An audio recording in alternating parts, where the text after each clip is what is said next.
Welcome to Everyone Loves Guitar, where we get to sit down and talk with interesting professional guitar players and related music industry experts. If you love playing guitar, stick around. You're in the right place.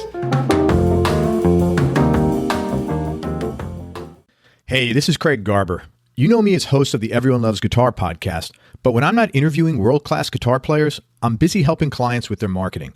In fact, since March of 2000, I've helped over 300 clients in 108 different industries all over the world sell everything from $20 books to $5,000 seminar seats and everything in between. I even authored a book about my experience called How to Make Maximum Money with Minimum Customers. Now, if you own or operate a business, ask yourself the following marketing-related questions and be honest with your answers. Are you generating fresh new qualified leads on a daily basis? Is your website generating enough sales? And if not, do you know why? Is your advertising effective? Is it predictably and reliably making you several multiples of what you're spending on it? And lastly, are you consistently communicating with your email list? Or do you have an email list of prospects and customers, but you have no idea what to say to them, how often to say it, or how to make money with this list? If you need solutions for these marketing problems, then you need to book a one-on-one marketing strategy session with me. After this strategy session, you'll know how to speak to and make money with your email list, how to use your website to attract customers and clients who are ready to buy from you now, and how to sell your goods and services for top dollar and at much higher profit margins than your competition.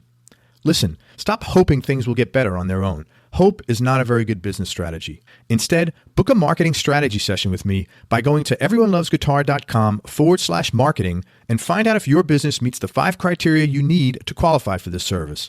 Again, that's everyonelovesguitar.com/marketing. Thanks for listening. Now let's get on with the show.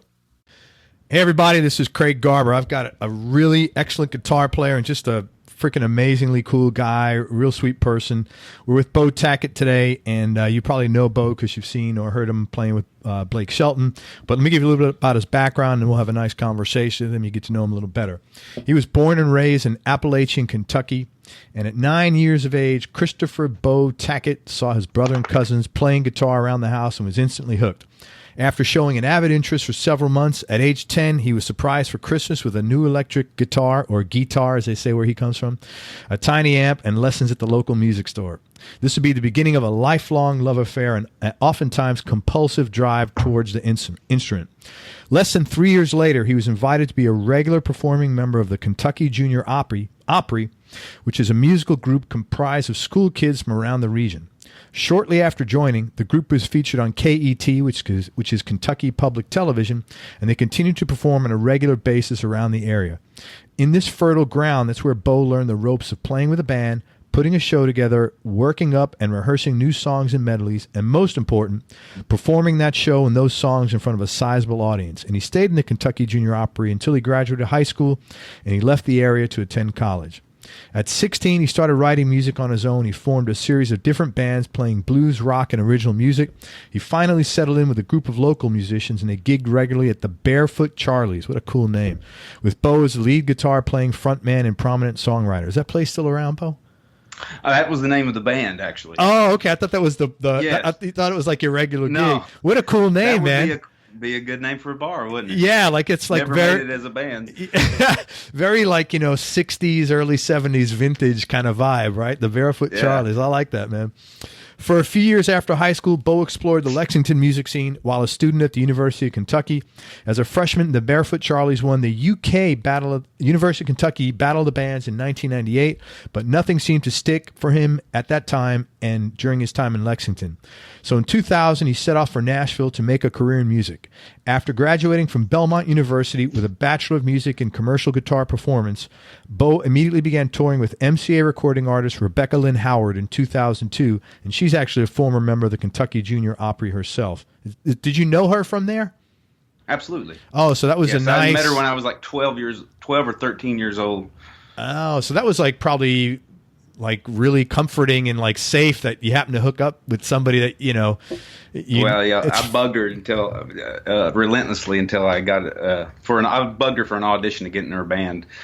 That's all over and over all the time. That's great, man. Squeaky wheel gets the grease. Caved. That's awesome, man. It worked. But it's nice to, but I mean, I could see getting out of college and saying, holy shit, now what do I do? And then you got this thing. It was probably like, and especially that it was somebody from home, it was probably, it was great. Yeah, it was probably a safe, safer place than, you're with somebody that, absolutely, a Yankee like me, God forbid. You're a guy from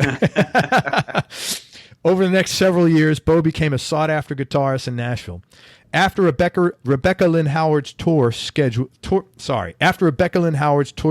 slowed down, Bo auditioned for and got the lead guitar position with then Columbia recording artist Trent Willman, who he played with regularly from 2004 to 2007. During this time, Bo also stayed busy performing and touring with artists like Sammy Kershaw, Joe Diffie, Katrina Elam, Michelle Wright, Kelly Pickler, just to name a few. Did you have that Kelly Pickler? That was way before Dave Baker. Oh, well, actually, I think I must have written the timeline wrong. I did some stuff with Kelly, but I subbed in with Dave. I worked with Dave. Oh, did you? I love Dave. He's a great guy, man. Really cool. Yeah, dude. they were going through a transition period. I guess it might have been 2012. I was with Blake. We had some time off, and they needed a guitar player for like 6 months. That's awesome. I was happy to abide. It was great. That's cool, man. Dave's a phenomenal shredder, man. He can play anything. Oh, he's amazing. I know. Really good guy. Really good dude. In January 2008, Bo got the call to come out on the road and play at a live audition with Blake Shelton. Luckily for him, he nailed the audition and thus began his now almost decade-long position as a lead guitarist for one of the biggest names in country music. So let me break this down. That's amazing. That's like, dog years or something. That's like 70 years. No, in the music business, especially for, a guy that's, like one of the top dogs like Blake, that you've been with him 10 years. That says a lot about him and a lot about you for sure, man. Yeah, thank you. It's surreal almost, I think. 10 years almost. I know. A month away. That's awesome. Through his position in the band with Blake Shelton, Bo's actually had the opportunity and the privilege to play with such artists as Steve Wariner, Trace Atkins, Gwen Stefani, Willie Nelson, Reba McEntire, Kelly Clarkson, Lionel Richie, Jennifer Hudson, Miranda Lambert, the Oak Ridge Boys, Kenny Loggins, Luke Bryan, Ryan Tedder, Ronnie Millsap, Johnny Conley, and Usher, just to name a few. That's some awesome names. When Bo's not on the road or in the studio, he spends his free time honing his skill as a solo fingerstylist. His influences are the great European classical, Spanish romantic, and contemporary guitarists at the time, and the most notably the legendary Chet Atkins, of course. Bo lives in Nashville with his wife Jenna and their two chocolate labs, Sophie and Cora Bell. While not on the road with Blake Shelton, Bo can be heard around Nashville performing a variety of different venues and styles with a variety of bands, artists, and musicians, including his fingerstyle guitar duo, Stringcraft. So check him out if you're in Nashville. You can also find Bo playing solo guitar at various spots in and around Nashville, and you can check out his website at Bo Tackett, that's BeauTackett.com for show information. And here's just a few of the television appearances Bo's made. CMA Awards, ACM Awards, The Tonight Show with both Leno and Fallon, Today Show, Late Night with Seth Meyers, Late Show with David Letterman, Craig Ferguson, Jimmy Kimmel, The Voice, Dancing with the Stars, Emerald Live, Kelly and Michael, the Canadian CMAs, All About Tonight, Blake Shelton Live DVD, the CMA Fest on ABC, Billboard Music Awards, People Choice Awards, American Music Awards, Healing in the Heartland, which is an NBC special benefiting the Oklahoma tornado victims, and a 1-hour live TV special supporting many artists. Man, what a background. Are you sure you're in the right show? Hey, man, I'm just happy to be here, man. How'd you stumble in here? I'm just a guitar player. I'm still calculated stumbling through my career, I guess. Aren't we all? Yeah. Hey, and congratulations to to Bo. He's recently married. How long now? About a month. A month. Yeah. Congratulations. Today is the 15th, a month and 3 days. Awesome. So take that. And everything's still going wonderful, apparently. So congratulations, man. I'm really happy for you. Thank you very much. And thank you for coming on the show. I really appreciate your time, man. Again, thank you for having me. I'm honored to be here. Hey, when you were 9 years old and you first got instantly hooked on guitar, what was it that actually hooked you? And does playing guitar make you feel the same way now after doing it for all those years? Well, I'll answer the last question first. I'll say yes to that. It still does. I still have a love affair with the guitar. Just ask any of my friends. Ask my wife. Too much time spent on the guitar, they would say, probably. But when I was 9 years old, I saw it was the sight, the sound, everything. My cousin had like a Les Paul copy guitar. I don't even remember the brand. And some like an overdrive or a distortion pedal and like a flanger. And I was like, oh, wow, what is flanger? that? Those are so popular back in the day. Such an 80s pedal to have, right? A flanger. I mean, you had to have one. Yeah.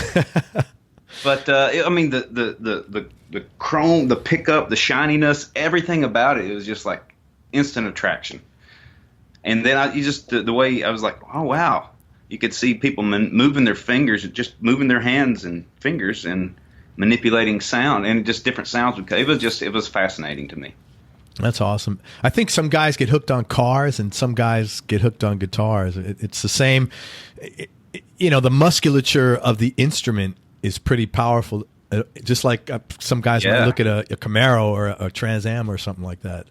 Yeah, well, Danny Gatton, that was his thing. He loved the hot rod cars and old Telecasters, so they do go hand in hand oftentimes. Yeah, man, I've heard a lot of guys tell me that they're into cars, actually.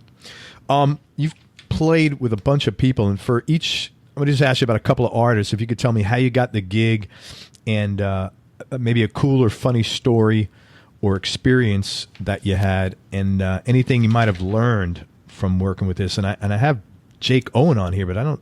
Did you play with Jake Owen? I don't know why. I did. Okay. I did. Okay. I was looking at him. I'm like, what the? I don't know where I got that name from because I didn't see him. Did I? Maybe I forgot to I left that out accidentally. But yeah, I played with Jake almost the whole year of entirety of 07, and then I started with Blake in January of 08. So what was it that? was the gig how'd you directly before the Blake. So So when you left, David Wallace came on. Yeah, I think they went through a couple people before David came in. Yeah, that's correct. David's great too. I love David. He's been with him like since he's been there that same slot, same amount of time, man. Yeah, I think they there might have been two guys that went it, right? But their tenure was very short. So Dave came in, chronologically speaking, very close to when I left. Yeah, that's what he told me. What was it like playing? How'd you get the gig with Jake? I got that, man, because let's see how the pedal steel player in the band at the time was a good friend of mine. I had met him playing with Trent Willman in 04. And we just clicked musically, and he actually was staying at my house sometimes. He had moved back home, and he was coming back into town to try to give it, go back at the musician thing. And he landed the gig with Jake Owen in the first band that they audition and put together, and or maybe he didn't audition, and they had a position filled. They had two guitarists, and all of a sudden one of them quit for some reason, and he kind of sliding my name in this, and I kept pushing him to slide my name. Well, yeah, yeah. I was like, hey man, give me that gig, come on, and I finally they broke down and caved into him, I suppose, and gave me an opportunity. It was sort of like it became the thing, the no rehearsal show. Just here's the set list, learn it, and we'll do a sound check, and we'll just run it, play it all live, So that's how I did with Jake. I had a sound check, and we maybe ran 2 or 3 songs in the sound check, but everything else was, no rehearsal. First time I ever played it with the band was on stage in front of people. Now you had to learn all those songs. That's kind of like, that's not really, I mean, nothing against Jake, but that's kind of not fair to make someone do that, because like you got to learn all these songs and you may not get the gig. It's like I could see saying, hey, make sure you learn these 2 or 3 songs and then come to sound check, and then we'll go from there. But that's like, yeah, that's I had the whole set down, all the parts, pretty much. There were some harmony guitar lines and stuff. It was, at the time, it was pretty involved because I knew I had to come right in and do the show. No working anything out. No one going, hey, is this, or what are you playing here? I really had to dig in and do extra homework. I felt just so to leave no strings untied, so to speak. Yeah. So how many songs? Yeah, that's a lot of work. How many songs you have to learn? I can't remember. I think it was a 75-minute show, something like 60 to 75 minutes, something like that. But that's the kind of the way it goes as a hustler, as a guitar player or of any instrument, I guess, is you pick up a random gig here, and then it could be a 2-hour gig, 1-hour gig, and you may never play that gig again, but you learn that material to do that. At least I always approached it that way. I always try to be, if I can, but approach everything like I want to be the most prepared person in the room. And oftentimes I'm not, but with the approach, the preparation like that, I think that that goes a long way as far as, you can tell when somebody's done their homework. Yeah, and you can tell when they haven't. Yes. As well. In fact, and you never want to be that guy who hasn't. I'll tell you a funny story. I don't anyway. Darren told a story on his interview, and I'd asked him about some mistakes that he made, and he said the biggest mistake he made. He was a kid. He was real young. He was like 23, and he was on top of the world at the time. And he got a gig, and he goes, "Oh, I don't need to study. I don't need to."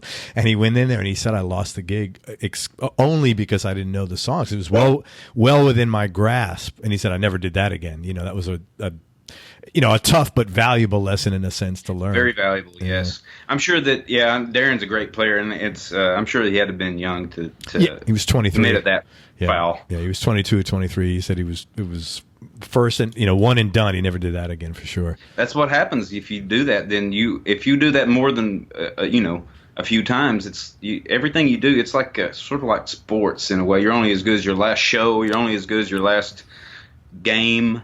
Totally. And if you get to start doing, performing, and you have 3 bad games in a row, then you're in a slump, right? If you do 3 bad gigs where you're not prepared, Nashville, especially when 10, 15 years ago was and it still is, but it's a big, small town in the music community, and word will get around, and you will not get hired. Yeah, wow. How'd you get the gig with Blake, and if you could maybe share a funny story or experience that you've had because you've been there so long? Yeah, I would have to. I'm not sure where to begin on the funny story. I mean, dang, man, he's pretty funny dude. What you see on the Voice and all the TV stuff, his sense of humor, that's not a switch that he's flipping on. He'll bust your chops any time of the day, That's good, man. But I got that gig, this gig, that gig. Rob Bias, the band leader, Blake. When I got the gig with Trent Willman in 2004, he and Blake were on the same manager, had the same management company. So we had some common, some folks that worked with both acts. Maybe perhaps every act under the roof. And Montgomery Gentry was one of the acts that they managed as well. It was Hallmark Direction Company was the name of the management. And they had actually they called me right as soon as I got the Trent Willman gig. There was the longtime first guitar player for Blake. He quit on a Tuesday, and they had to leave on a Thursday. He quit, moved back to Texas. His wife or girlfriend didn't want him to do it anymore, and he just left them hanging. And this was, I had just auditioned and gotten the Trent Willman gig. I said, I cannot go out this weekend. I just got this gig, but I can go out in a couple weeks. And we scheduled a time, and then it just worked out to where the guy that they scrambled to get worked out for him, and Blake wanted to keep him. So 3 years later, after that didn't work out for me, just because of timing, really, scheduling, and the fact that I didn't want. At the time, Blake had a couple number ones, but I didn't want. I wasn't going to shaft the act that I just committed to, for the weekend to try to. I just didn't feel like that was the right thing to do. But 3 years later, guitar position comes available again, and I get the call again in October of 2007, actually. I think it was late October. I remember getting the call, and I was in the dressing room just kind of warming up. I was with Jake Owen. We were busy. That's one of the things with Jake in 2007. We were busy all the time. At that time, we were on the CMT tour opening for Sugarland and Little Big Town. And we were booked right up until like a week before. I think our last show was December the 18th. And as a musician working up till a week before Christmas, that's great. That doesn't happen often. Yeah. And I think Blake, they only had 6 dates the rest of the year, and I had 18 left. So I was like, man, I'd love to come out, but I can't I really can't justify. It's almost Christmas, and Yeah. I've got a lot of shows here. It was almost the same situation as 3 years earlier. Almost, very similar. And man, it's just very fortunate enough that they called me back in January. The person that they got to fill in those couple months, I guess they weren't satisfied for whatever reason, and they called me back in January to go. So I did the same thing with Blake. It was a live. That's why I put the live audition, because it was like, come out and do the show, and here's the set, here's the material. That was back when you go pick up CDs at the here's the gig. Go pick up a stack of CDs they'll be on the front desk for you at the management company front office. I learned the material, learned the show, and went out. It was at San Antonio at Cowboys, a big, large dance hall, and I had a sound check. We ran about an hour's worth of stuff, and the rest of it was just, let's go, kick it off. Were you nervous during that sound check? Not very that I remember. I remember I had done. I felt like I prepared very thoroughly, and so I was very anxious just to get out, just to play, just to finally take this stuff from playing in my house with headphones on, practicing these parts, to actually play it with the band in real time, doing the real thing. I'm a big advocate of getting out there and just finally shaking off the chains of practice on the couch and go out and do it. So I was very happy to strike the first notes. To tell you the truth, it was a real sense of relief. Yeah, I'm sure. Because it had been, like, in some sense, a 3-year journey here. Yeah. I mean, you know, it was like a comeuppance. Like, dang, this is. Yeah, like I had learned the show. I went into diving into learning the show 3 years before. And because I got at that time, Blake only had like 2 albums out, I think, and they gave me a live copy of the live show. So some cover songs, some different arrangements. So I had learned most of that before I learned that I couldn't. It wasn't going to be available for me at the time. And hey, I was just happy to be there, and I just wanted to put my best foot forward. Was it hard leaving Jake, or was it everybody understood, or? Yeah, it was hard. I had been there a year. I'd become really good friends with, we were busy. So, the longer you're the out on the road together, the more of a bond and brotherhood that it creates. So, I was really close to those guys. And it was just it was a business decision at the time. Oh, absolutely. And I explained it like that, and everybody understood. Yeah.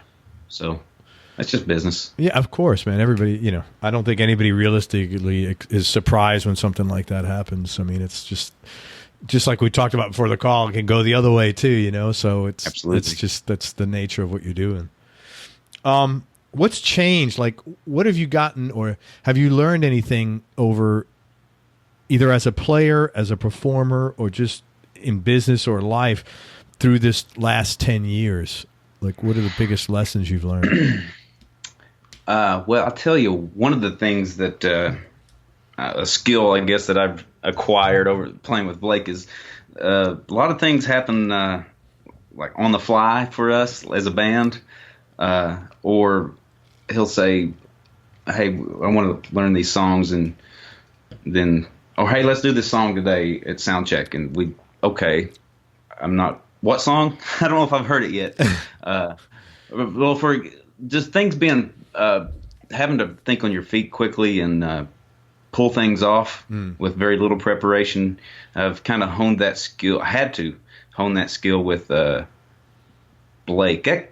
But that's the thing that kind of started. Rebecca Lynn Howard kind of introduced me to that, because I came out of music school, and everything in music school academia is prepared, practice. We got an ensemble performance. We're going to rehearse the life out of everything, And I'd be with Rebecca, and we'd be playing the Opry, and she'd go, let's do this song right here, and I love this song. Let's do this song tonight. And like 15 minutes before we're getting ready to go play, I'm like, okay, how's it go? And yeah. So enough of that, and then you don't you're not timid anymore when you go out there. You just got to go out there and it's like, hey, I can do this. It's just music, right?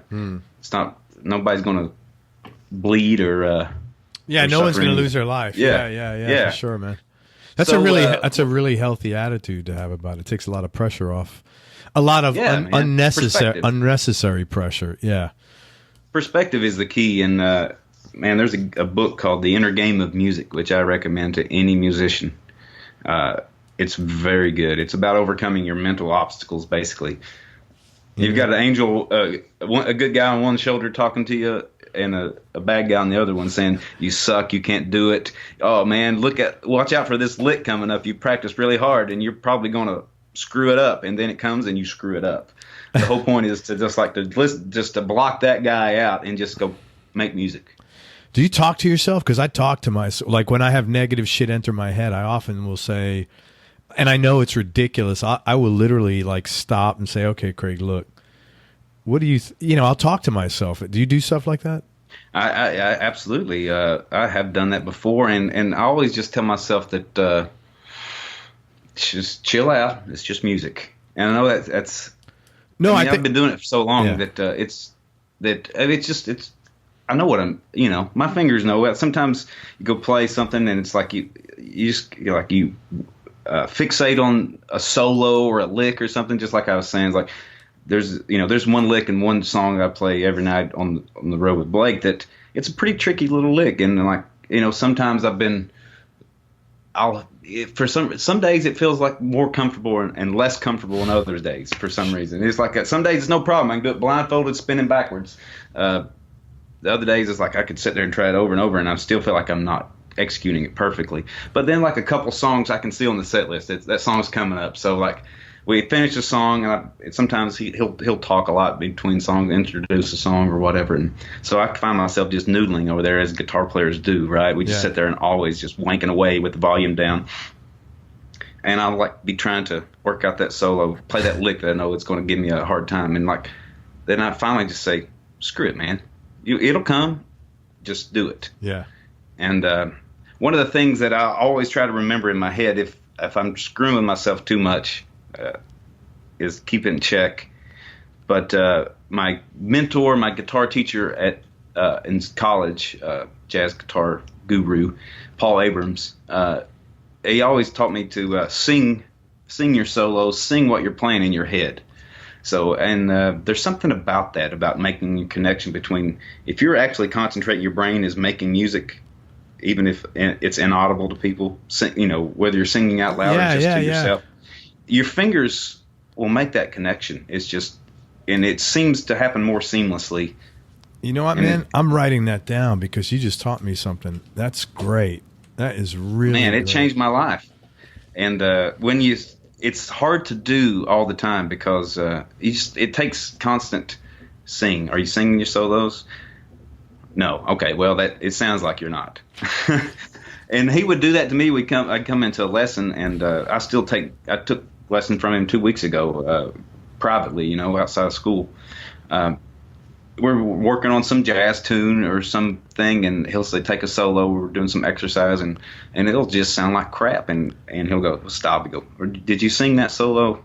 I'll go, no, did not. He go, all right, now.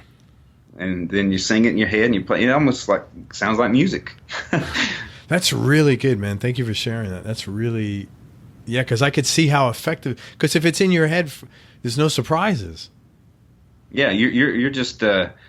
You're mapping it out as you go along, and it's not just your fingers are just doing it. It's your whole being, your whole body. So right. It's because your brain controls everything. So it's your whole being. Engulfed. And then as long as you know what your fingers know what you're doing, which presumably at your point that's a non-issue. So I mean, that's really a smart thing, man. Everybody listening to that as a guitar player, man. That's the best lesson. It's one of the best lessons I've had on all the episodes I've done. Oh well, it's something that I can't take any credit for it other than just trying to pass on. But there's something about even just the intervallic relationship, even if your fingers don't exactly know where they're going. If you're going in a musical direction, you create a musical line. If you're going up, it might not be, your fingers will follow your brain. It's crazy. What does that mean, intervallic? I didn't know that. I'll tell you a story about that, but what does that word mean? Well, it's just like dealing with the distance between notes. Okay. The intervals. Okay. Like the intervals. Okay. Yeah, if you're thinking like if you're singing yourself like Buddha or something, and then your hands might not hit that exact note, but you're still going up in that direction. Gotcha. You know what I'm saying? Yeah, I totally get you. Close to that, you're. It's just sometimes it happens so quick you're not exact. It's got to hone the skill. I didn't know that was a real word. Do you know who Jennifer Batten is? Yeah. Okay, so I had Jennifer on the show, and she had this program she made, and the name was like Super Intervallic Licks. And I thought, we were kind of joking about it. And she said, well, the next one I said, you got to do extra super interval. It looks like sounds like something. Now that you mentioned it, sounds like something. Can I get a intervallic latte with no whip, no soy, or something like that? I thought it was just like some marketing word. I didn't know it was a real word. And now that you just said that, I said, oh, it's because she was laughing at it, and we were both laughing. So I was like, I could be wrong, Craig, but I think it is a real word. No, I'm sure it is. It's describing the intervals. Intervallic is maybe the adjective of an interval, which is a noun, so it makes total sense. But I didn't know, because I just thought, because she does this wild, crazy, spacey stuff anyway. So I thought, oh, intervallic, that has to do with like galactic. Yes. That's what I was like, yeah, I'm like, oh, because she's doing this, she's like, she's really fast and very, very artistic and creative. So I said, oh, that's a really cool name, but it's a real word. It's a good name for a band. Yeah, Intervallic Galactic. Intervallic Quaalude. Hey, are you working on anything now that you're excited about? I am. I am working on a solo project. Awesome. In the process of writing tunes, some original tunes, and hashing them out, work tapes, demos, and trying to find the right thing before I finally go into the studio and record them. Spend the money to go in the studio and the time. Hash them out here at home, arrangements and stuff like that. So to put you under the gun and accountability, when was that? When do you expect to go in the studio with that? Well, originally, like I told you before, I was hoping to, at this point, have had something at least for sale on iTunes and even a printed EP, if not a full album. But I suffered a concussion in my home in July, and it's really been, it set me back about 4 months. So I hope. Sorry. It's cool, man. I got a dog. It's all good. My dog. I think the UPS guy's outside, so look out. But see, I forgot what you lost 4 months because of the concussion. I did lost 4 months. I was hoping to have something now, but I would hope by April I would have a in the product. Studio. You'll be in the studio. Yeah, out of the studio, mixed, mastered. Awesome. For sale. So you could look forward to giveaway. Giveaway. You could look forward to Bo coming back to promote his EP next year. I will be back if you'll have me. Of course I'll have you, man. You kidding me? We have done nothing but laugh for an hour. why wouldn't I have you? That's horrible. Yeah, I know. What was life growing up like in rural Kentucky? What was your childhood like? Man, I had a wonderful childhood. It seems, looking back, a very happy child. My parents they kept me involved in stuff, sports, music. I showed an inkling to music, and they really supported it. They supported me 100%. They when I got into the Kentucky Opry, and I was like 12. Before that, even the I showed an interest, and they give me a little. I think my first guitar was a $350 Ibanez, but it was cool. That's a pretty cool guitar for a first guitar, man. Yeah, man, that's a really cool. Yeah, I had a PV Rage amp, and there's a push button distortion channel, and it was. Dang, what else could you want for it? Dude, I have a PV Delta Blues. It's an awesome amp. It's like from 2001. It's freaking killer. It's got the same thing. It's got the distortion channel. It's got wobble. It's got tremolo on it. It's great. I love it. Oh, well, nice. You know, all in one. You know who? John Prestia. I do. I got it from John when I was up there because he's got. It's not like John doesn't have any stuff in his house. That's what I said. I was in there. He had me playing all these cool guitars, and he had me playing out of this little Fender. And I said, man, do you have something here that sounds like that? That's not $2,000, because this was like a vintage old Fender. And he goes, he just said what you said. He goes, look around here. What do you think? And I said, well, can you find it in your heart to find one to part with? And so I got this amp from him, man. It's a beautiful, I love it, man. I play it every day. Great. I never played a PV amp before. It's an older one. It's great. Totally badass. Don't let the name fool you. No, you know what? You're right, because I wouldn't have bought one on my own. And John said he used to do work with, I guess, Hartney PV is the owner, and he said he asked him one time, "What's your favorite amp you produce?" And he said this Delta Blues. It's a 30-watt, 15-inch speaker combo, and it sounds great, you know. And I know that he took care of it, so it's like, you know, I don't care. It's 2001, but that guy is like, you know, MacGyver. Man. You know, if there was anything wrong with it, he's gotten it cleared by now. It's been repaired before you got it. Oh yeah, it's better than new. That guy is just meticulous with everything. You know, he's awesome. I've taken many things a couple of guitars to John to get set up for me, or I was having some problems with the way they were playing, and man, just no problem. He fixed it. He's just there. He's so cool and chill. And while I'm waiting on him, he's sitting over there working on one of my guitars, and he's like, "Oh, well, check out that in that case right there. There's a, you know, blah blah blah, and then over there in that case, well, plug that amp in over there." And he's like, "Oh my goodness, he's got more stuff than I got." It's awesome. It's like going to it's Kid in the Candy Store, man, and his the Tone Zone. What kind of work did your mom and dad do? Well, my dad, when I came along, my dad was a dentist. He had I was born in '78, and he was probably 2 years into opening his own business as a dentist. Him and my mother were school teachers in the '60s. Oh wow! And my dad went. I have two older brothers. Well, one of them passed away 3 years ago. Man, I'm sorry. That's terrible, man. I'm real sorry. It was very terrible, but they had two small children, and so I'm like the baby of the family. I'm my brothers were 14 and a half and 16 and a half years older than me when I was born. So my parents were poor as school teachers in the 60s. They didn't make much money, so my dad decided to go back to school after about 10 years of teaching. And that's a bold move. I give him credit. Yeah, my mom, they moved to Lexington. He went to the University of Kentucky Dental School. He went to school full time. My mom worked just miscellaneous jobs, like I remember she worked in a Square D factory at one. She remember her telling me, in some other factory, to support while my dad went to school, and then my brothers. She had to take care of my two brothers. They were in first, third grade, something like that, and then he graduated and they moved back, and he started the business, and I was born.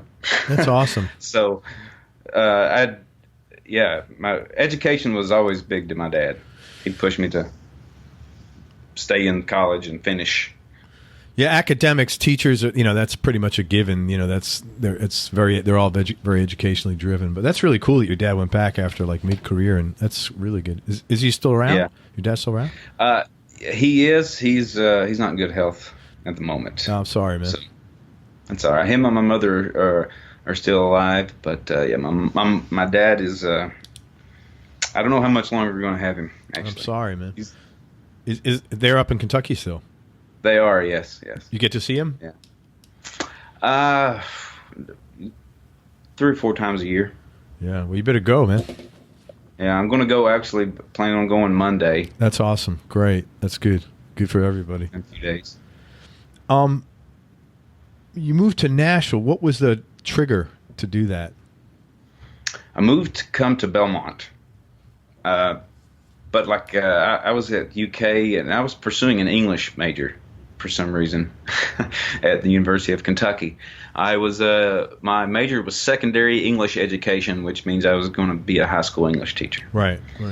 And I love to read. I love literature, and it just seemed like a sort of a major, just to get me by. I can get in school, get some basics, and I can make my mind up later. I can pursue music while I'm at school. So you're trying to figure things out, basically. Trying to figure things out, yeah. Well, in the meanwhile, you weren't wasting time. You just said, let me do something to sort of like at least move forward a little bit. Yeah, like I'd say the beginning of what was my junior year at the fall of '99 at University of Kentucky. I was entering I'd gotten most of my basics out of the way, and I was entering my major, the higher 400 level English literature classes. Wow. Man, I went to like the first week. After the first week, I called Belmont. First week of classes, I called Belmont, found out what I needed to finish to get my basics out, what they would accept, credits they'd accept and stuff, to get in, to try to audition in November. So looking back, it was actually kind of quite the gamble. I went and changed all my classes to get, like for example, Belmont, I had U.S. History 1 and 2 at University of Kentucky. Belmont needed the world history to take my history credit. So I took both world histories and speech class and some other class that I had to have that transferred to Belmont my last semester of UK, not knowing if I was even going to get in to music school. And I came down and auditioned and got in. So luckily everything did work out. But my mom had pushed Belmont to me for a couple years, and I just kind of, I don't know, I just kind of shrugged it off. I had this attitude like I don't want to go to music school and be one of those people. It'll suck the soul out of my playing, right? You know, or something like that. But I mean, it's the best thing I ever did. Changed my life. It's really cool how your mom was able to see that. You know, while you were trying to find yourself, she kind of knew that inner, like what you really needed. That's like a typical, really good mom thing to do. You know, that's really cool, man. I'm glad that she turned you on to that. Me too. What were some of the, over your career, what have been some of the bigger obstacles you've had to overcome, either personal or music related or business related? I'd say, I would have to say business related. Just being broke, financial, the hustling, playing for just peanuts, what it seems like, but just to go out and play, to spread my name and my sound around is what the way I looked at it. I could barely pay I remember I could barely afford like $300 a month, my part of the rent. Yeah. Along with some other bills, but I played a lot of VFWs for $40-$50 a night, and downtown subbing in, just random gigs. I played. I was thinking about some of the gigs I played, and some of them fall by the wayside. They fall into the crevices of our memory. But I played an acoustic gig with a local pop. I don't even remember the lady's name now, but she was a pop artist at the time, and I didn't know we were playing at this club, and I didn't know that it was a gay bar. And we ended up playing, and we opened up for a drag show. I opened up for a drag show. And I mean, I've done it. I've done it all, man. That's wild. Not all, but you know what I mean. I've slummed it, and I'm not afraid to slum it. I love to play that much. Yeah, plus you gotta you gotta make money, man. It's not like you can't be above in the beginning. You got to do what you got to do. You can't be above. You got to take everything. And yeah, you got to take it all. You never know who's listening. You never know who you're going to meet on any given gig, no matter how crappy it may seem. If it's the artist or a fellow musician, the bass player, the drummer, or maybe it's the manager of the artist, or maybe it's the girlfriend or the husband, wife, somebody, the bass player. They go, hey, they may call you a year later and go, hey, you want to do this gig? I thought about you. Something came up. Thought about you. Look at the Blake gig. 3 years later, they called you back. Same manager. Yeah, it was the band leader. Yeah, it's Rob, the band leader. He's the tries to find the new players if necessary. That was 3 years later. So I mean, you just don't know. You plant little seeds, man. You hope that they'll grow. It's kind of like you can't. It's like you don't plant a seed and hope for the flower to come out tomorrow or the corn stalk to grow tomorrow. Right. It takes time. You got to nurture it. You got to plow it. You got to fertilize it. Sure. Then maybe in a few months. In this case, it's years. It can take years to see the payoff. You got to just keep planting seeds is the thing. It's like in business with lead generation. You got to plant, you get as many leads as possible, and you keep pushing them through the funnel, and whatever you're doing, selling something or services, it's the same thing. That's what you're talking about, planting them seeds around generating leads. You don't know which one of those is going to germinate and pick up, but you got to plant them. Yeah, man. I like to tell. I have some friends that sometimes or people I know that they want. Give me advice. I'd like to get a gig, and I say, well, first of all, you have to be present to win. You need to move here. You need to be here. Yeah. And must be present to win. But you got to go out there and go play. You got to associate. You got to. It's like your brand, or for lack of a better term, you got to put your face, your name, and your sound together. Where they say this is Craig Garber here, ladies and gentlemen. Put it together for him on and people can see there's Craig Garber, there's your name, there's your face, and here's how he sounds. Right. Right. And the thing about Nashville is you never know who's listening.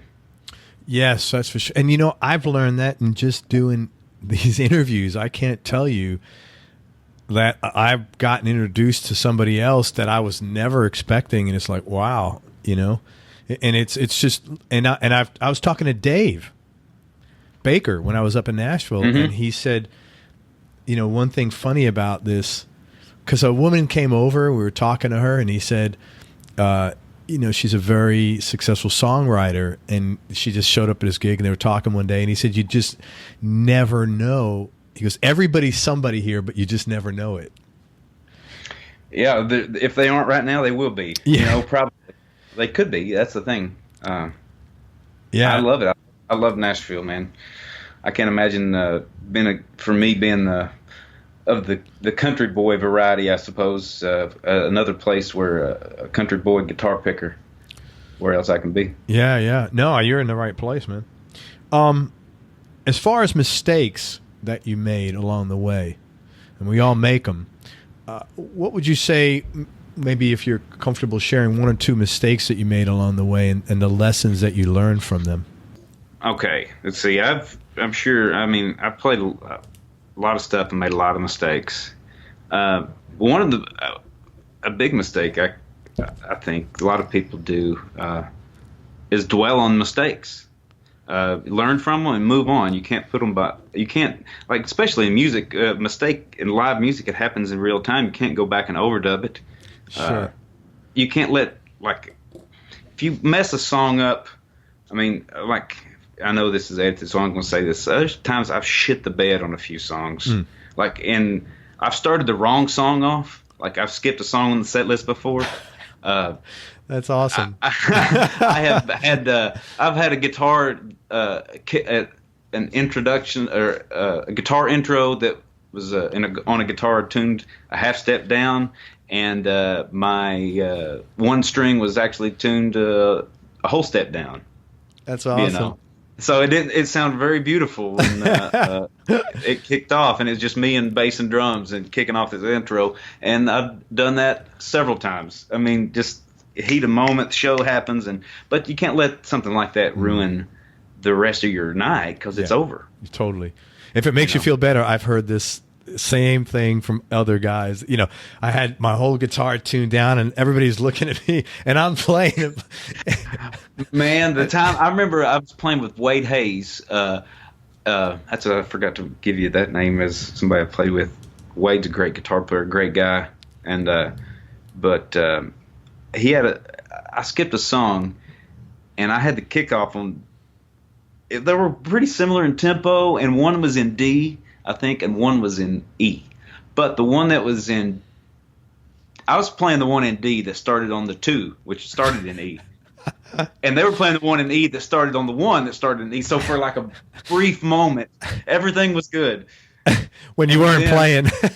Well, I'm starting on the 2, and I think I hit an E note or something. They're hitting the E note, hitting the E. So there's no big rub right there until the next. I continue in the key of D, and they continue in the key of E. Oh, so it was great. Yeah, it was memorable. But it happens. I heard an interview many years ago with remember Troy Aikman, for the quarterback for Dallas, and he said They said, what's the best asset a quarterback can have? He said, a short memory. It's the same thing. Yeah, man. Yeah, it is. Because even somebody in the crowd, they may cringe and go, "Oh, dang!" But then they're ready to rock the next verse or something. Absolutely. But you got to look at it statistically. If you're playing an average of conservatively 5 songs a night for 300 nights, wherever that is, that's 1,500 songs a year, conservatively, and that's 15 years, so that's 225,000 songs. Chances are good you're gonna get some clams in there, man. It's like something's gonna go awry. It's just not possible with that many number to get 0. Even if we were a software-based robot, I mean, there would be a glitch somewhere. Absolutely, you do something 225,000 times for sure, man. 100%. I would say a couple other mistakes that I've made up along the way, other than just obvious playing mistakes on some stupid things like that. But I remember when I got out of college, I was, they put you in this jazz and classical. They just kind of shove it down your throat, and so I'm studying jazz. I'm really into jazz at the time, and I never really thought much about country music. I was like, it's just G, C, and D. I had played it in the past, but I hadn't really played professionally, like in Nashville, Tennessee. So I could fake it back when I was younger. But there's something to every. I think my mistake was to not take every music to play any. My point is, I guess, the thing that I've learned over the years is that every style of music to play authentically is difficult in its own right. And my mistake was that I come out of school and I get this country gig. I get the gig with Rebecca Lynn Howard. I graduate in December 2002. I get the gig with her like at the end of September. So like right before I graduate, right as I'm saying, oh shit, what am I going to do when I graduate music school? I was very fortunate in that sense. But I had to, I got a real world lesson into like, hey, this is country music, and buddy, I don't care where you went to school, Belmont, Schmelmont, you don't know how to play country. You don't sound like you know how to play country music. So I had to do some shedding on that. Got my Hot Licks videos, Brent Mason, the Johnny Highland. I went to Johnny Highland. He used to play down at Robert's Western World on Broadway with Don Kelly Band, Thursday, Friday, and Saturday, 6 to 10. I would go down. I'm dating myself here a little bit, but I would sneak in a handheld cassette, full-size cassette recorder, in my coat pocket, inside of my coat pocket, and I would record him playing. I would come home and put it on my phrase trainer to slow it down to half speed because he's just, it was this crazy, like a machine gun precision, and learn his licks. Try to learn country licks. I was like, oh, okay, and I had to absorb myself in it. So, but eventually, I felt like through osmosis and enough doing it, tunnel vision on country music, I felt like I could convincingly play country music, country guitar, in a way that somebody who I just met could think I could play it, and they probably think I've been playing country for my whole life. Well, that's good that you did you did the shedding.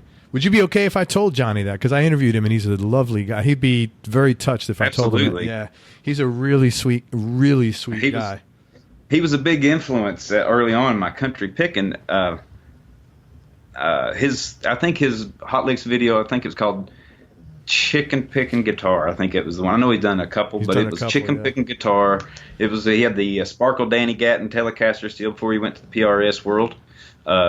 And he was such a really good teacher in that video. I learned so much from that video as a student. It was invaluable. He's a very nice guy. I spoke to him several weeks ago. He's a really, really sweet guy, man.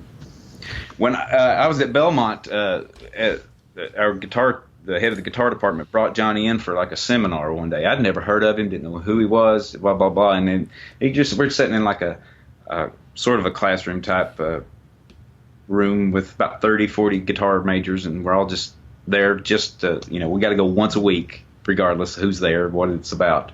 And there's Johnny Highland. He's up there just playing the dog shit out of the guitar, man. It's unbelievable. I was like, oh my God, who is this? And he's blind. He's legally blind, man. It's like, what? He's just a grooving man. So it looked, that's when I got the bug for the. I was like, that got him in my ear, like Johnny, Johnny, Johnny. And then, at that time I didn't even know who. I knew his licks, but I didn't know the name Brent Mason. Sure. I was so ignorant, non-country. Yeah. I don't know. I was just dumb and ignorant, I suppose. But Johnny, like every 22-year-old. It's just get tunnel vision. Well, jazz is the best. The problem with guys who play jazz and classical music most of the time is that they play jazz and classical music. And what I mean by that is that there's a sense, there's an elitist mentality is often associated with those musicians, and it's just like any stereotype, it's earned somewhere along. And I was gonna say, I'm not so sure that it shouldn't be, because it's pretty, like I can't even. I've tried many times to listen to jazz. I can't even get it. Some jazz, I could listen to Grant Green. I can't listen to Miles Davis though, for shit. Yeah, well, Miles covered so many eras. Which Miles are you talking about? Yeah, there's some I can't listen to either, like the electronica, the Bitches Brew, past Bitches Brew into the On the Corner albums. But man, it's all music. That's what I've learned. The boxes are there for some.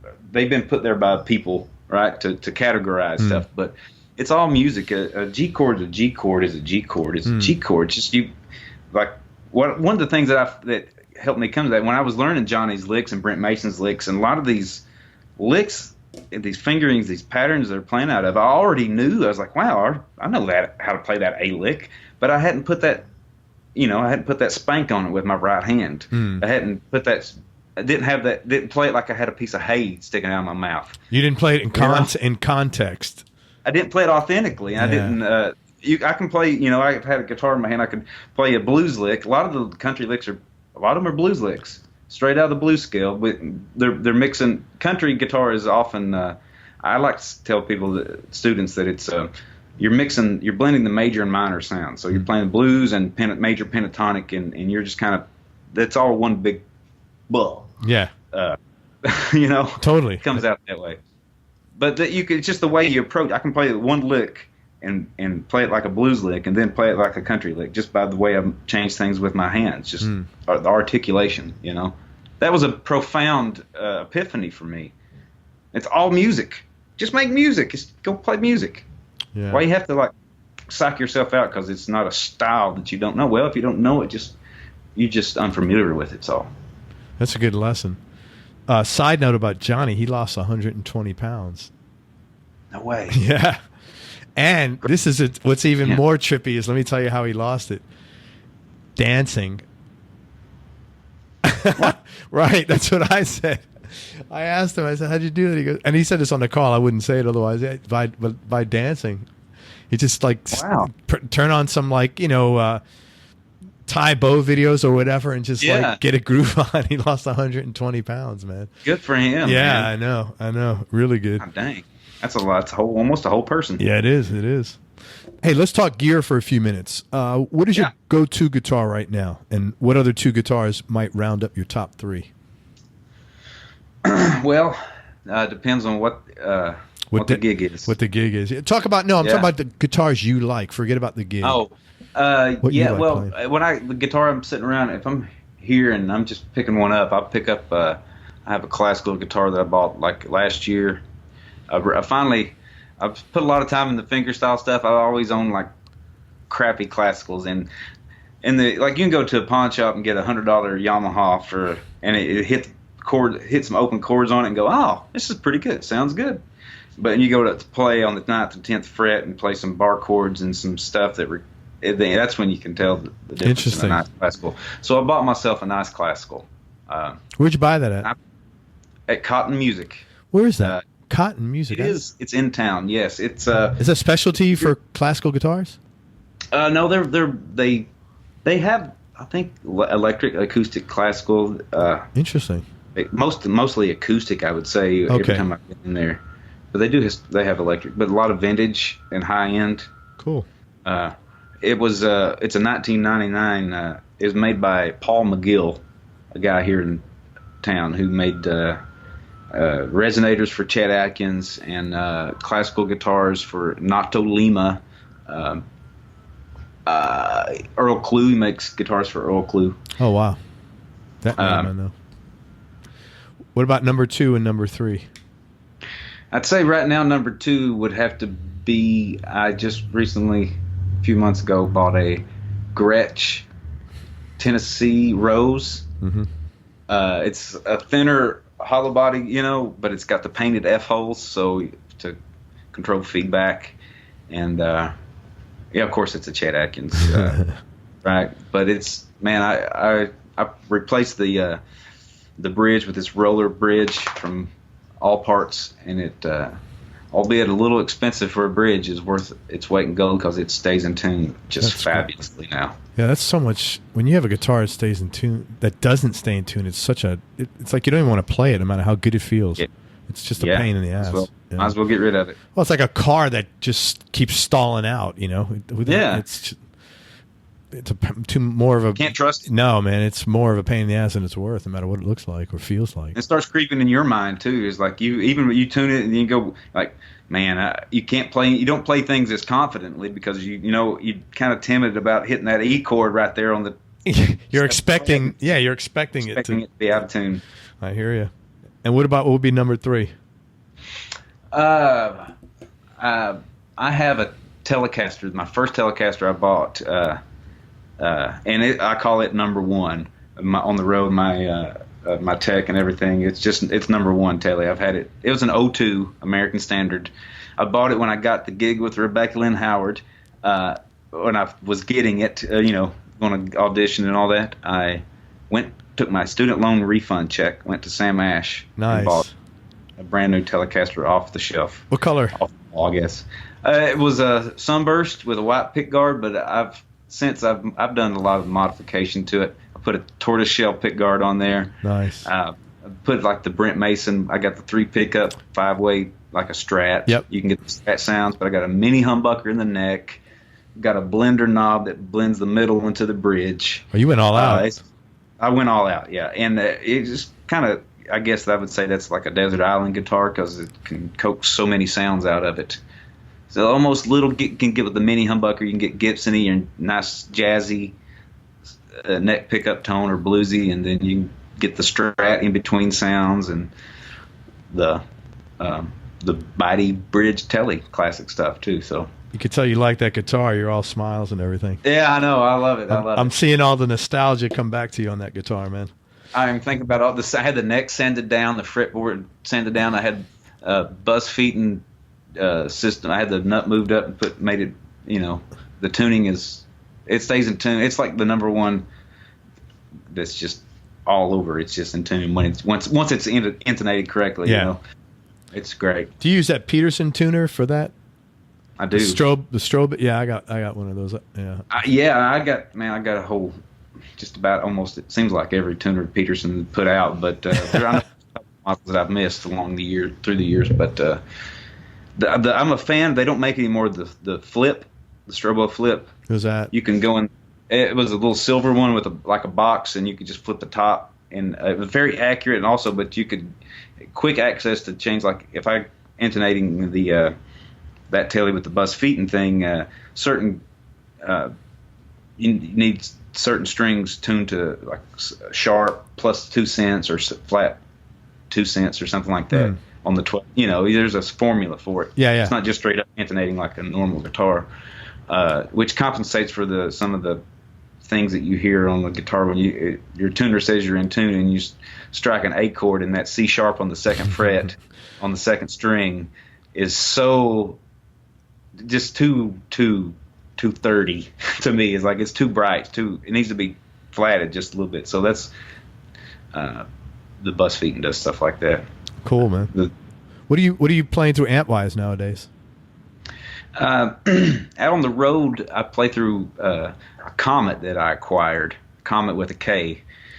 Jeff King is probably the only other guy I know that has one, and he's the first guy that had one that I saw. And I remember I was watching. Jeff was always so kind to me to let me come in and watch him work in demo sessions or whatever. And man, he was doing something I was playing with Trent Willman, I remember now, and Trent was demoing a new song he had written, and Jeff was playing on it, and I was in there watching. And he had this tone he had was just immaculate. I was like, what is that? And it was a Comet. I'd never heard of it.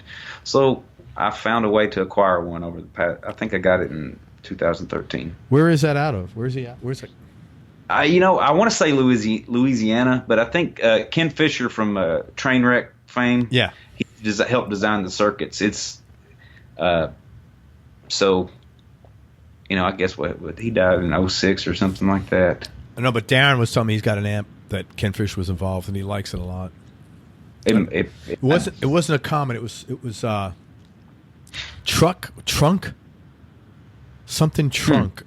Yeah, something trunk. I don't remember it, but it was something trunk. And he said Ken Fisher and the guy Eddie Trunk was the guy's name or something like that. This I'm sure anybody would have been happy to have Ken Fisher lend his hand to anything, and anything he did after the train wreck. I mean, he's just automatically instant validity, right? It seemed like, but it says Ken Fisher designed something on the faceplate of the Comet, and before that I was playing through a train wreck clone, so I like the sound. So the Comet's your amp now. Yeah. That's on the road. What about at home? I'm man. If nothing beats I got a 65 Deluxe Reverb. I knew you were going to say that. I knew you were going to say you had some old Fender. No, I'm a fan of old Fenders, but nothing beats the Deluxe Reverb to me. As far as it's light, pick it up, sounds great. It's great for just about any room. You can get a good tone of it, low volume. You can turn it up. You can mic it and play an arena. And did I mention it was light to carry around? I think is that a small amp? Because it's a 112 combo. Yeah, that's what John had. We were playing it, and I'm like, man, what do you have? I want that sound. He goes, I bet you do. Yeah, but John has a Princeton too that I've offered him money for. He won't take. I'd like to have a Princeton, but I have a 66 Tremolux that is probably the next best Fender that it's a head that I have. It's surprisingly good. I think I got out of town sympathy from John. So he was more benevolent to me because I'm not always there. So he was like, okay, I'll sell you this amp. No, it's just John's just that way. I've probably not offered him market value for the Princeton. He's a good guy, man. Is there any players that influenced your playing that people would be surprised to find out? Yeah,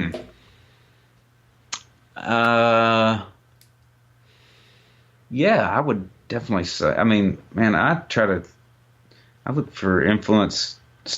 I like to steal inspiration from anybody. Why not? Yeah, I'm a big fan of Christopher Parkening, classical guy. He's like, if you Google him, you'll know. He wrote Methods. He was a student of Segovia's. Oh wow! And he was I think he's born in California, raised in California, but he was like just almost like the Superman of classical guitar. He can play anything and effortlessly. His technique is unmatched. So I like some classical guitar players like Muriel Anderson. I studied with her at Belmont for a year, and the classical guitar, my number one guitar, we were just talking about ago, it is the Muriel Anderson model. Very cool. I made a few of those for a while, and I didn't know that until I'd already fallen in love with the guitar. I just picked it up, I was playing it, I was on a classical quest. 2-3 weeks I'd go to all the music stores around the area and wasted a lot of time, but I found one. But I kept coming back to it. I come back a few days later and pick that same guitar up, so if I was something was wrong with me that day, just to make sure. Yeah, that's smart. And then after I found, it was like almost settled in that. Man, you're lucky someone didn't pick it up in the middle. I know. Well, luckily the price tag was warded off enough people. A good deterrent for a lot of people. It was for me at first, honestly. But when I started to realize that I wanted to at least try to haggle and try to negotiate with this for this guitar, I realized that it was the Muriel Anderson model. So it's kind of ironic. So I play a lot of her tunes, fingerstyle. She won the Winfield Championship, kind of put her on the map, fingerstyle competition in Kansas. And like I said, I studied with her, learned her tunes. She's a great composer and player. And she hosts the All-Star Guitar Night during NAMM week every time here in Nashville. If you're familiar. Really, I think I'll be coming up there for NAMM in summertime. So that'd be cool. Look up Muriel Anderson's All-Star Guitar Night. And lately, she's doing this thing where last few years she plays a guitar that's like a classical guitar, and then above it is a harp. She plays a harp too, like a harp guitar. It's really like too many strings, but she's a fantabulous. I just said, what is that? Is that even a word? She's a fantastic. Intervallic is what I think you're trying to say. Fantastic intervallic composer.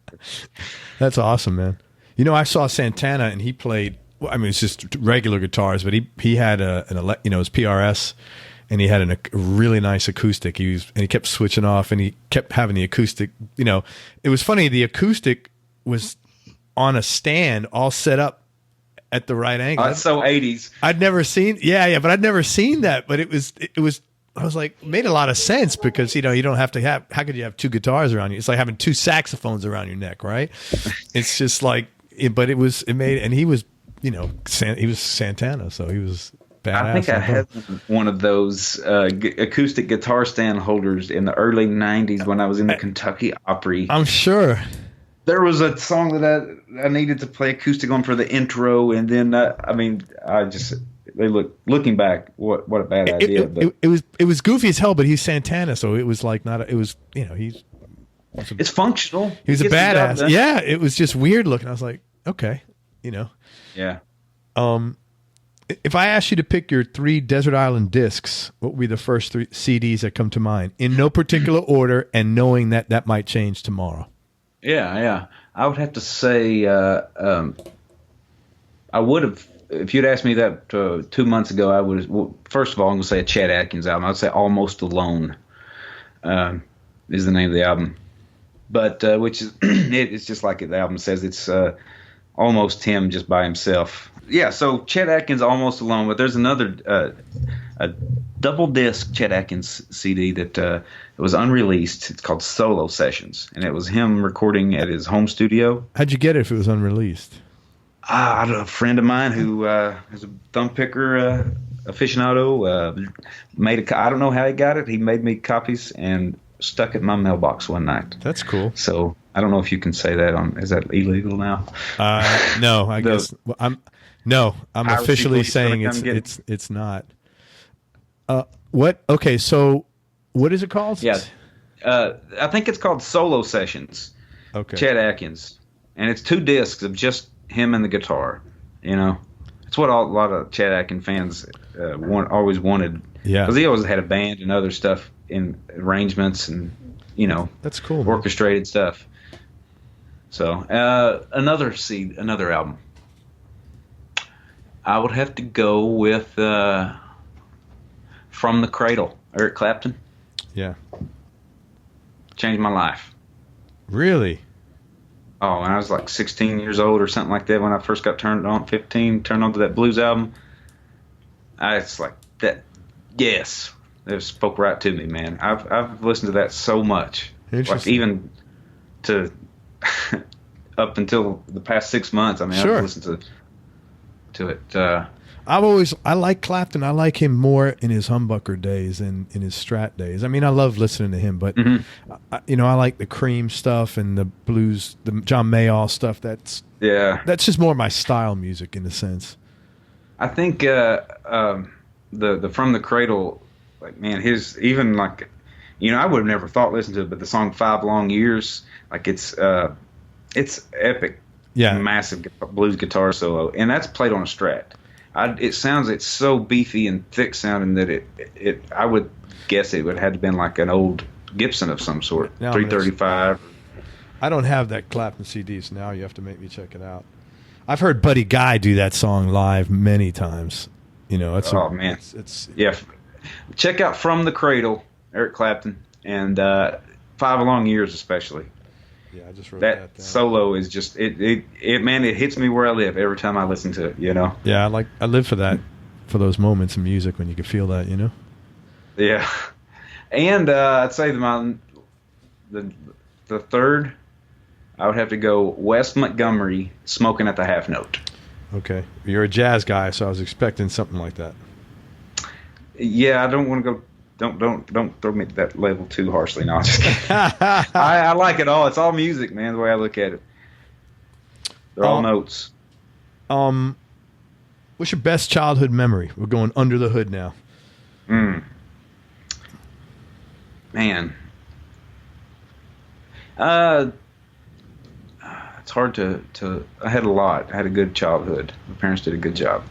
But just I remember looking back now, it's maybe not just one moment, but just the sense of family that we had. The Christmases. My grandmother, she was alive, and we'd have Christmas there, and then come up and have Christmas at my parents' house. And you know, for one, I've gotten older. People were alive that I loved that have passed on now, and just a sense of family that I feel like I've missed in past few years. Yeah, it's interesting. I didn't grow up with that, but my wife has been a big, we have 3 kids, and she's been really, and I love my kids, but Anne is the one who like rallies the troops. And and as I've gotten older now, I really look forward to it. Like everybody usually comes over Friday night, we have dinner, and I like that now. I used to not. Yeah. When I was a little younger, I was too tired, or I don't know, whatever. I appreciate it now that I've gotten older. It's yeah. And I'm glad for them, because I see them. They like it, and that makes me happier. That makes me like it, So it's kind of cool. Yeah, and know that that's something they'll carry with them too. Yeah. Well, it's funny because my son now, my wife's from the UK, and so my son now, his daughter for Christmas, he said, "Hey, Mom, I got Sam, that's my daughter. I got Layla an advent calendar." So an advent calendar, I don't know if you know what that is in the UK. They have them here in the States now, but it's just like a thin, 12 inches or 16 inches by 12 inches across, and there's just little pictures on it of Christmas, like a tree or whatever. And there's different boxes, 1 to 25. And every day the kid tears off the front, and there's a piece of chocolate in there. Oh. So he said, I got late. And I was really happy that he carried that tradition, because we all had advent calendars for the kids when they were little. So I really got a lot of joy out of that. That's really good. Cool. Yeah, I was really happy. It's funny, the older you get, things that it's kind of like a friend told me once, and I really subscribe to it. It's like, I'll see you when you get there. Like, we're all in different points of our lives. Yeah. And maybe maybe if I spoke to you when you were younger, and you might not have been like, oh, I wouldn't have. Like, I don't really care about that. No. I'm like, man, if I cared about it, I'd go, you will, man. Just I'll see you when you get there. Yeah, I like that. I'll see you when you get there. I like that a lot. That's good to tell my kids, because it's non-threatening. It is. And it's the stuff that they'll come around to. Yeah. Like, and I really, I'm for example. I don't know, just off the top of my head, I really want to learn some country guitar, but I can't really. I think that Brent Mason stuff's just over my head, and then let's say, well, start some other stuff, and y'all see when you get there. You'll be playing that Brent Mason stuff for too long, It's funny. I have spoke to so many guitar players that came to town, and literally maybe half a dozen guys at least, and they said, I'd go out and watch Brent play, and I said to myself, I have no business being here. But instead of going home, they did what you did with Johnny. They went back the next night, and they went back the next night, and we're doing it with the recorder. That is really clever. That's a real clever thing. No one did that, but the cassette, but they now you can just have your phone on. Yeah, I mean, you just put it on the table, But they did the same thing you did, and it's like only the strong survive. There you go. It's like, I have this thing on my wall. There's only 3 reasons you will not be successful. Number 1, you don't try new things. Number 2, you don't learn from what you try. Number 3, you give up. They didn't give up, and they kept, like you didn't give up, and you kept learning from what you kept trying new things, And I think that's really, I love that story. That's just a great story. You know? Oh yeah, well, man, my parents always taught me. I grew up with the never quit. You got to finish what you started. If you started playing baseball this year, you're not going to quit middle of the season. Yeah, you might not have to play next year, but if you started it and you've gone, yeah, you're not going to quit in the middle of the season. Finish it out. So that's kind of the way I was brought up, and to like also like the things you have on your wall are great. Those are great points. Well, it gets me through the day sometimes because I have shitty days like everybody else, you know. And I look at it, you know, and then sometimes I'm like, okay, I look over there and I'm like, I feel like the conquering or not conquering, but just getting the country stuff under my belt, and then before that it was like I was unfamiliar with jazz, and then I kind of made up my mind I'm going to have to learn how to play this, get familiar with this jazz stuff. And I always feel like we're human beings. We're capable of pretty phenomenal things. All we got to do is put our mind to it. Yeah, totally. And if you see somebody out there who's just like Brent Mason, or somebody who's just go out and they're just inspiring you, or either make you want to quit and go pick up a guitar at the same time. Right. Then, that's great. That's great. Yeah, but it's like two people. That's the fork in the road, though, right there, man.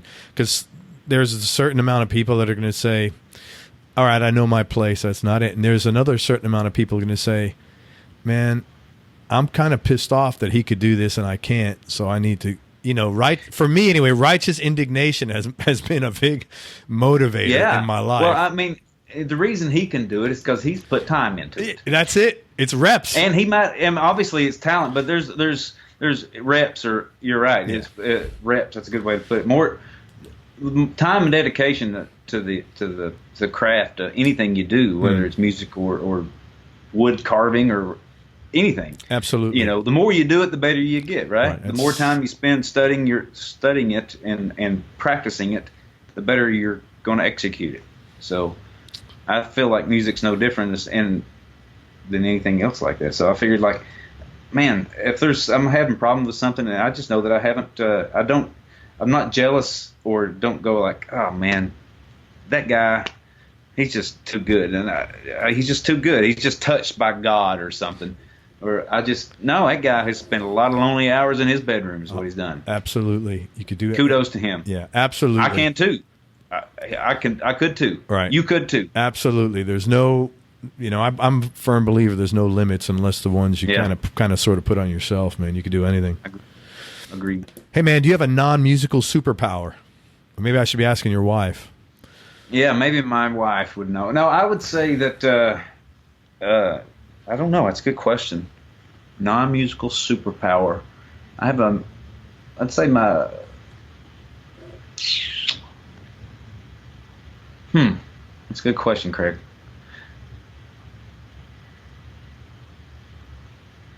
Want to come back to it? Yeah, I would say probably pre-concussion. I would say that maybe my memory might be one of strong things like that. I used to be able to quote movies and just start with a blank paper, maybe some movies, and write the whole script down, the dialogue. That might be old age, not concussion. Yeah. I'll see you when you get there on that one. That's true, right? A little bit of both. Maybe I never quite fully could be recover from concussion. At least I got something to blame it on, right? Yeah, that's a great leverage. 5 years from now, 10 years from now, I forget something. Like, hey, man, I had a concussion 10 years ago. Leave me alone. Yeah, that's right. Still recovering. That's right.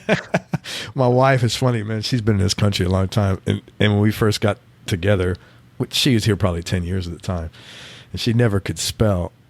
She said, well, they don't spell those where she spell it different in England. I said, but you've been here 15 years already. You can't keep running that excuse about this. I'm sure they do, but you're not there anymore. Your time limit on that excuse has expired. There it is. It's a statute of limitations. Yeah, right. And oh man. I'm going to ask you 3 more questions. I could talk to you all day, man, to be honest with you. I know, You're such a sweet guy. Tell me something about yourself people would either be surprised to hear or would find a little odd. Surprised to hear, find a little odd. I don't know. I have this dog voice that I talk to my dogs in, and it's I really baby my dogs, man. I don't know. I'm trying to think of anything. Well, come on, man. You gotta do the reveal. I can't do it. Come on. I gotta right here. First time on Everyone Loves Guitar. We have a special world premiere of Bo Tackett's dog voice. Come on, man. Oh, well, no, I got to get warmed up. I got to get into the whole. He's got to put on his fetish dog costume. No, I got a yellow lab costume I put on, and I get down, squeaky toy in my mouth. No, but I mean, I sleep with my dogs. My wife and our bed is. Bo, you may have some stuff you want to save. Two dogs. We got two dogs in the bed every night, and it gets a little crowded sometimes. Yeah, that is crowded with labs. Two big labs. They're not small. Labs are big. I love labs. They're beautiful dogs, man. I'm gonna ask two animals. I think. Oh, we love animals, man. They're great. A lot easier than kids, I tell you that much. Having raised both.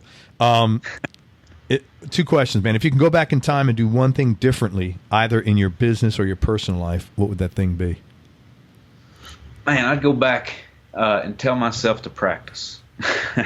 I would go back and tell myself to take the instrument more seriously when I was younger. Before, it was like my guitar teacher at Belmont, Paul Abrams. I mentioned earlier. He was the first guy that showed me, made me realize how much discipline and work was required to be put in to be able to play. Sometimes we play guitar. Well, you got to work a lot to be able to play. So I would go back and get I would tell myself to quit wasting time. 18, 19-year-old Bo, I'd tell him to study his instrument better. Woodshed a little more. Yeah. Be a little more open-minded on the guitar, because at that time I was pretty closed-minded. I was like blues rock. If it's not like Stevie Ray Vaughan or Allman Brothers or whatever I was into at the time, then it's if it's not that, then it's crap. Yeah, but it's hard to tell a young kid. It's like telling yourself to save money in an IRA at that age. Seriously, it's like, that's kind of hard to. Yeah, I know what you're saying though. Like, yeah, if you could have done it differently, you would have. But it's like, I'd say that's probably the rare human being that might be that age and say, "Oh, I need to be diverse and do this and that." I know. I guess that's how you get diverse, is a bunch of tunnel visions combined, right? Yeah, or you get your ass kicked in lessons enough time, and then you say, I need to do X, Y, and Z. Last questions, brother. What do you think's been the biggest change in your personality over the last 10 years? I would say that I've become a lot more chill of a person, a lot more patient. I guess that's something that comes with age, generally speaking, I suppose. But and honestly, just perspective. I feel like, not to get too. I don't know what the word is here. No, man, let's get deep. That's what this show's about. Don't want to go out. We're not talking about. We're not talking about your strings tension. Are you doing 9 or 10s on this show? That's true. Dang. I'm trying to think. What was I just saying? Or how was I? You got a lot more patient, a lot more chilled out, and you've had a little more perspective on things. Yeah, I have. The things that I can't change, I try not to waste energy on. I do. I really do. I'm not a deeply religious person, but I think there's a prayer or something that says something about the courage to change the things I can. It's the serenity prayer. It's a serenity prayer from AA, Alcoholics Anonymous. Is that what it is? Yeah. God grant me the serenity to accept the things I cannot change, to change the things I can, and the wisdom to know the difference. Wisdom to know the difference. Man, that's if everybody took. You don't have to be an AA to. No, that's very simple, very deep shit that makes a lot of Yeah, sense. I think we all energy. I mean, enter the world. We're all. It's energy, and we're putting out energy. We're taking energy, and what kind of energy are you giving out, and what are you focusing your energy on? You know. Oh, I agree with you. Are you negative all the time? If you negativity breeds negativity, I believe. That's a And repellent. misery breeds man. misery. Yeah. So I find negative people just like it's a repellent to me. absolutely. I just have a hard time I mean, I really have a hard time, and I'm not shy about it. I just like delete. I just can't deal. I have a hard time with it because just life's tough enough, man. Just put a smile on your fucking face and deal with it. We're all dealing with shit. Right. Life's too short to bring yourself. I mean, there's all kinds of factors in the world trying to tug at you. Seems like tugging you down, right? Why you want to be one of those two? Try to bring yourself up. Absolutely, man. It's a lot. I saw this interview with Roger Waters from Pink Floyd on the making of Dark Side of the Moon. And I saw it I don't know, maybe 10 years ago, and it was really eye-opening because I was ready to hear the message. He said, most people go through life and they think it's a dress rehearsal. You're always saying, when this happens, I'll do that. And he said, I learned when I was a kid, life starts at dot and boom. There's no fucking trial. It's not a test run. And when I heard that, I was like, man, I wasted a lot of time preparing. You're right. And so I was really, it's like one of those times I was ready to hear that message. I wasn't expecting to hear it from Roger Waters on a DVD. But I'll take it. It was good stuff, man. You can't. I'll you take can't it. be picky about when you're getting the good stuff, right? I was thrilled. I embraced it totally. So, hey, man, honestly, I could literally spend the rest of the afternoon talking to you. I can't thank you enough for your time. I want to tell people where they could find you. Go to BeauTackett.com. BeauTackett.com.